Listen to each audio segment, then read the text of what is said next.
지혜톡톡 구독자님 안녕하세요. 오랜 기간 진료실에서 어르신들을 진료해온 내과의사 김민수입니다. 오늘은 어르신들을 진료하면서 무심코 해왔던 사소한 습관 하나가 노년의 삶의 질과 방향을 바꾸어주는 다소 무거운 이야기일 수도 있지만 지금부터라도 알고 실천하면 도움이 될 만한 경험담을 이야기하려 합니다. 건강은 거창한 실천보다 작은 습관에서 비롯됩니다. 그런데 나이가 들수록 그 작은 습관 하나가 마음과 생을 가르기도 합니다. 오늘은 식사 후 단 30분, 이 시간을 어떻게 보내느냐가 왜 중요한지 사례와 원리 그리고 바로 적용 가능한 루틴까지 차근차근 설명드리겠습니다. 지난달 매일 공원에서 뵙던 어르신 세 분이 같은 날 응급실에 오셨습니다. 모두 식사 후에 편한 선택을 하셨고 증상은 달랐지만 공통점이 있었습니다. 한 분은 식사 뒤 바로 주방 정리를 하다가 어지럼 때문에 넘어졌고 또 한 분은 밥 먹고 소파에 누운 습관으로 오랜 쓰림과 기침이 이어져 검사해보니 위식도성 역류가 의심되었습니다. 마지막 한 분은 식사 끝나자마자 약을 복용했다가 심한 어지럼으로 쓰러졌습니다. 평소엔 괜찮았다고 하셨지만 몸은 이미 신호를 보내고 있었습니다. 밥을 먹으면 혈액이 소화기관으로 몰립니다. 이때 심장과 뇌로 가는 혈류가 상대적으로 줄어들 수 있습니다. 바로 이 시기에 무리하거나 바로 누우면 복약 타이밍을 혼동하여 소화와 혈압, 균형 감각에 영향을 줄 수 있습니다.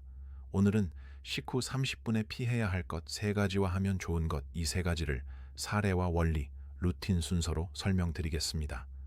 수윤 잠시만요 여러분. 제 채널을 보시는 분 중 80%가 아직 구독 전이더라고요. 여러분의 구독과 좋아요는 3초면 됩니다. 잠깐 시간 내주시면 더 좋은 영상으로 보답하는데 큰 힘이 되겠습니다. 고맙습니다. 청주에 사시는 80세 김영희 어르신은 먹고 바로 치워야 개운하다는 분이었습니다. 점심 직후 싱크대를 닦다 갑작스러운 빙글빙글 도는 어지럼을 느끼며 넘어지셨고 무릎을 크게 다치셨습니다. 식후에는 위장으로 혈류가 몰리고 여기에 갑작스러운 활동이 겹치면 근육으로 피가 더 분산됩니다. 그러면 소화는 지연되고 혈압과 균형이 흔들릴 수 있습니다.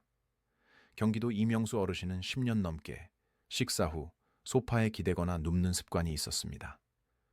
처음엔 가벼운 속쓰림이더니 밤마다 타는 듯한 가슴쓰림과 기침이 이어졌습니다. 검사에서 위식도성 역류가 의심되었고 식후 30분만 바르게 앉아 계시는 습관으로 바꾸자 약을 줄이고도 밤이 편해졌다고 하셨습니다. 익산의 박영호 어르신은 식사 끝나자마자 혈압약을 드셨습니다. 어느 날은 곧바로 복용하고 심한 어지럼과 식은땀으로 쓰러지셨습니다. 모든 약이 그런 것은 아니지만 일부 약은 식사 직후보다 식후 잠시 뒤가 더 안전하고 효율적일 수 있습니다.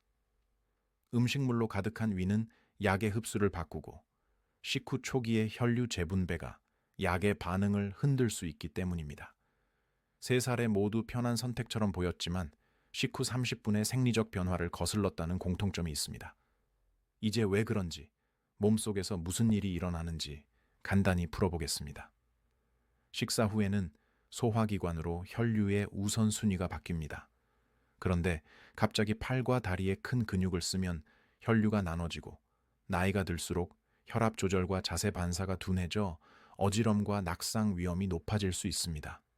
누웠을 때는 위산이 식도 쪽으로 거꾸로 오르기 쉬운 구조가 됩니다. 특히 나이가 들수록 식도 하부 괄약근의 긴장이 떨어지는데 식사 직후 눕는 습관은 역류의 조건을 정확히 만들어줍니다. 약마다 권장 복용 시점이 다릅니다. 식후로 권장된 약도 식사 직후와 식후 20에서 30분 사이의 반응이 다를 수 있습니다. 위장 보호 때문에 식후 즉시가 맞는 약도 있으니 반드시 의료진 지시를 확인해야 합니다. 식사 후 첫 30분은 정지 신호라고 생각하세요. 특히 팔과 허리를 많이 쓰는 설거지나 청소, 빨래 바구니 들기는 혈류 분산과 낙상 위험을 키울 수 있습니다. 이 시간에는 자리에 앉아 호흡을 고르고 물만 준비하십시오. 누우면 편할 수 있지만 위산에는 기회가 됩니다. 잦은 속쓰림, 기침, 목, 이물감이 있었다면 식후 눕기는 역류의 반가쇠가 될 수 있습니다. 식후 20분에서 30분은 허리를 세우고 약간 앞으로 기운 바른 자세로 앉아 있는 것이 좋습니다. 일부 심혈관과 대사성 질환 약은 식사 직후보다 식후 잠시 뒤가 더 안전한 경우가 있습니다. 반대로 식후 즉시 복용이 원칙인 약도 있습니다. 본인 약의 지시사항을 확인하고 헷갈리면 하루 복약표를 만들어 두면 실수가 줄어듭니다. 청와 비슷한 온도의 물을 200에서 300ml 정도 준비하고 5분에서 10분에 걸쳐 나눠 마십니다. 원샷은 피하고 신장질환 등 수분 제한이 필요한 분은 반드시 담당 의사와 조절하세요. 의자에 앉아 5분간 복식 호흡을 합니다. 그 다음 5분간 목과 어깨를 가볍게 돌려 풀어줍니다. 이어서 20분간 편안히 앉아서 휴식합니다. 허리는 길게 펴고 발바닥은 바닥에 평평하게 두며 호흡은 코로 들이마시고 입으로 길게 내쉽니다. 식후 30분이 지난 다음 10분에서 15분 정도 느린 산책을 합니다. 대화가 가능한 속도, 숨이 차지 않는 리듬이 적당합니다. 계단 오르내리기나 속보, 근력 운동은 식후 바로가 아니라 식후 1시간에서 2시간 뒤로 미루세요. 식사 직후부터 10분까지는 빨간 구간으로 자리에서 일어나지 않고 호흡을 정리하며 물만 준비합니다. 10분부터 30분까지는 노란 구간으로 미지근한 물을 천천히 마시고 가벼운 스트레칭을 하되 앉은 자세를 유지합니다. 30분 이후는 초록 구간으로 10분에서 15분 정도 느린 산책을 하고 집안일은 이때부터 시작합니다. 주치의나 약사와 상의해 약 목록, 복용 시각, 식전인지 식후인지 취침 전인지 표기합니다. 식후 권고 약은 기본값을 식후 30분으로 잡고 예외 약은표에 별도로 표시합니다. 스마트폰 알람과 요일별 약통을 함께 활용하면 실수가 줄어듭니다. 실내 슬리퍼는 미끄럼 방지가 되는지 확인하셔야 합니다. 식탁과 소파, 주변 러그 모서리를 정리하시고요. 주방과 욕실에는 손잡이 설치를 세심하게 검토해야 작은 정비가 큰 사고를 막습니다. 식후 카페인과 탄산은 뒤로 미룹니다. 저녁 식사는 취침 3시간 전에 마무리합니다. 베개는 머리 쪽을 약간 높여 상체가 10도에서 15도 정도 되도록 받쳐줍니다. 그냥 치우면 되지, 잠깐 누웠다 일어나지, 이런 마음 충분히 이해합니다. 그러나 그 잠깐이 몸에는 길게 남는 흔적이 될 수 있습니다. 오늘 내용은 저도 답답한 마음으로 준비했습니다. 다시는 같은 일이 반복되지 않기를 진심으로 바랍니다. 오늘부터 무엇을 먼저 바꾸시겠습니까? 식후 30분 지키기, 눕지 않기, 집안일 미루기, 느린 산책 중 하나를 댓글로 남겨주세요. 누군가의 결심이 또 다른 사람들의 낙상을 막습니다.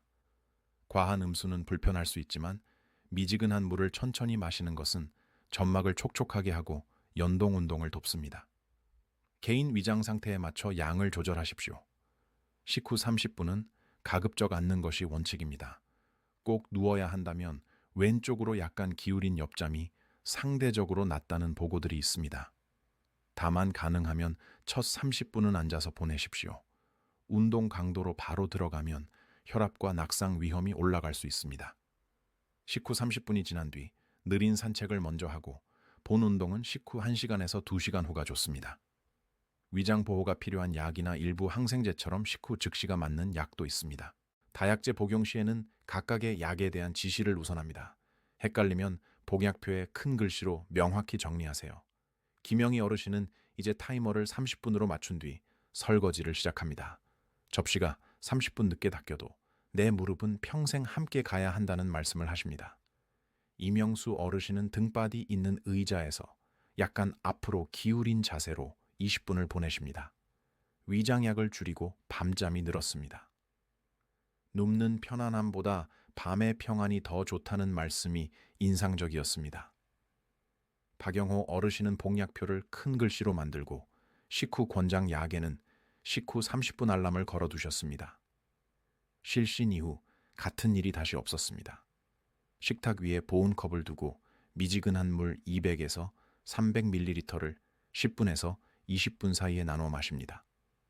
식탁 앞에 20표를 붙이고 TV 리모컨은 30분 후에 잡습니다.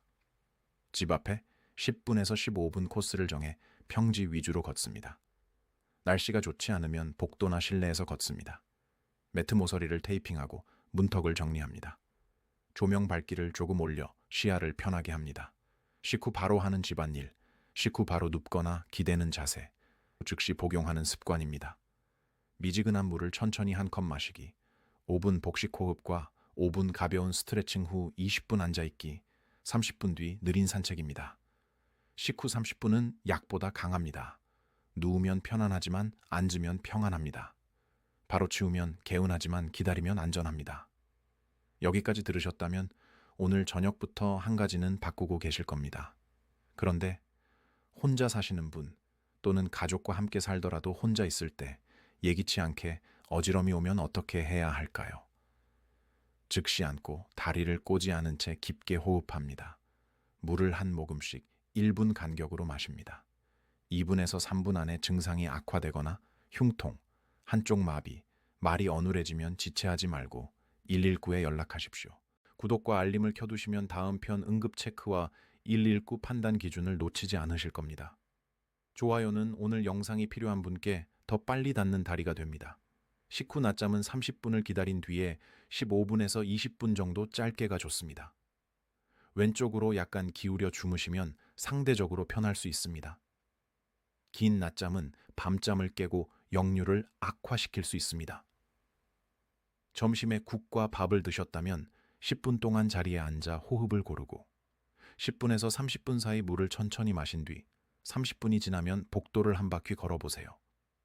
저녁에 반찬이 많을 때는 젓가락을 잠깐 내려놓는 쉬는 타이밍을 2-3번 만들어 과식을 줄여보세요. 외식 때는 등받이 있는 의자를 선택하고 출입문 쪽의 바람은 피하십시오. 식후 30분 참고 메모를 냉장고에 붙여두세요. 빨강과 노랑, 초록으로 구간을 나누면 온 가족이 같은 신호를 공유할 수 있습니다. TV 리모컨은 타이머가 울린 뒤 잡습니다. 세제는 싱크대 아래처럼 바로 보이지 않는 위치에 두어 자동 행동을 줄입니다. 약통은 식탁 옆 선반의 눈높이에 두고 플러스 30 표시를 붙입니다. 경로당이나 모임에서 점심 끝나고 단체로 10분 걷기를 정례화해 보세요. 누군가의 알림이 모두의 건강 습관을 지켜줍니다. 오늘 이야기는 너무 단순해서 허탈할 수 있지만 단순한 것을 꾸준히 하는 일이 가장 어렵고 그래서 가장 강력합니다. 다음 영상에서는 혼자 있을 때 식후 응급 신호를 청각과 시각 기준으로 나누어 정리하겠습니다. 언제 바로 119를 부르고 언제 3분 재평가를 해야 하는지 미리 알면 마음이 훨씬 덜 불안해집니다. 식후 30분은 약보다 강하다. 누우면 편안하지만 앉으면 평안하다. 바로 치우면 개운하지만 기다리면 안전하다. 휴대폰 타이머에 식후 30분 알람을 매일 반복으로 설정해 보세요. 내일 아침 타이머가 울릴 때 우리 모두 같은 결심을 하고 있을 겁니다. 공원 벤치가 조용히 비어 있기를 병원 대기실이 조금 더 한산하길 바랍니다. 한 사람의 30분이 동네 전체를 바꿀 수 있습니다. 식후 허리벨트를 꽉 조이는 습관은 피하세요. 복압이 올라가면 역류가 심해질 수 있습니다. 산도가 강하고 온도가 낮은 음식은 양과 속도를 조절하세요. 야간 식사는 취침 3시간 전에 마무리하세요. 오늘 우리는 식탁 옆에 작은 표지판을 내일도 같은 자리에서 확인해 보겠습니다.